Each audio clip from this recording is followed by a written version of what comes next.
தினம்தோறும் விளக்கேற்ற நல்ல எண்ணெய் இதயம் நல்லெண்ணெய். இனிமே கண்ணை மூடிட்டு கடலை எண்ணெய் வாங்கலாம். ஏன்னா மந்த்ரா கடலை எண்ணெய் இதயத்தின் தயாரிப்பு.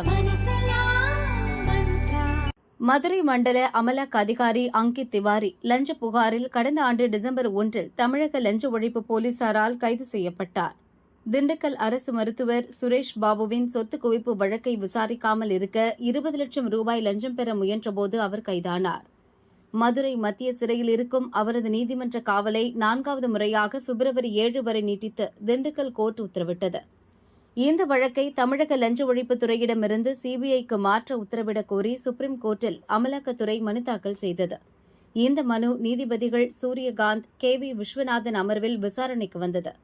மத்திய அரசு தரப்பில் ஆஜரான சொலிசிட்டர் ஜெனரல் துஷர் மேத்தா, வழக்கு தொடர்பான முதல் தகவல்கள் அறிக்கையை தமிழக போலீசார் தர மறுக்கின்றனர். வழக்கு தொடர்பான தகவல்களை இணையத்தில் பதிவேற்றாமல் அதிகாரிகள் தடுத்து வைத்திருப்பதாக வாதிட்டார். தமிழக அரசு தரப்பில் ஆஜரான மூத்த வழக்கறிஞர் கபில் சிபல், மாநில அரசின் விசாரணைக்கு சவால் விடுவது என்பது இந்தியா போன்ற கூட்டாட்சி அமைப்பில் மாநில சுயாட்சியை மோசமாக பாதிக்கும் என்றார். பாஜக ஆளும் ஆளாத மாநிலங்களில் அமலாக்கத்துறை ஒரே மாதிரி செயல்படுகிறதா எனவும் கேட்டார். இருதரப்பு வாதங்களையும் கேட்ட நீதிபதிகள், மாநில அல்லது மத்திய விசாரணை அமைப்புகளின் விசாரணையில் பாரபட்சம் குறித்த அனைத்து அச்சங்களையும் போக்க வழிகாட்டுதல்களை வகுக்க வேண்டும். வழக்கு மீதான விசாரணையை வெள்ளிக்கிழமை வரை நிறுத்தி வைத்த நீதிபதிகள், பிரச்சினையை தீர்க்க ஓய்வு பெற்ற டிஜிபி அல்லது ஹைகோர்ட் முன்னாள் நீதிபதி மேற்பார்வையின் கீழ் மாநில ஊழல் தடுப்பு பிரிவு, அமலாக்கத்துறை இணைந்து விசாரிக்கும் வகையில் குழுவை அமைக்கலாம் என பரிந்துரைத்தனர். இது அனைத்து மாநிலங்களுக்கும் பொருந்தும். இதன் மூலம் உண்மையான குற்றவாளிகள் தண்டிக்கப்படுவதோடு பழிவாங்கும் கைது நடவடிக்கைகள் தடுக்கப்படும்.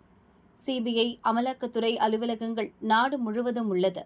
இரு அமைப்புகளும் பழிவாங்கும் நோக்கில் செயல்பட்டால் நாட்டின் கதி என்ன ஆகும் என்று நினைத்து பாருங்கள். பழிவாங்கும் நடவடிக்கைகள் இருக்கக்கூடாது. குற்றம் செய்யாதவர்கள் தண்டிக்கப்படக்கூடாது. அமலாக்கத்துறை தாக்கல் செய்த மனுவுக்கு 2 வாரங்களுக்குள் தமிழக அரசு பதில் மனு தாக்கல் செய்ய வேண்டும். இந்த வழக்கு தொடர்பான ஆவணங்களையும் சுப்ரீம் கோர்ட்டில் தாக்கல் செய்ய உத்தரவிட்ட நீதிபதிகள் வழக்கு விசாரணையை 2 வாரங்களுக்கு ஒத்திவைத்தனர்.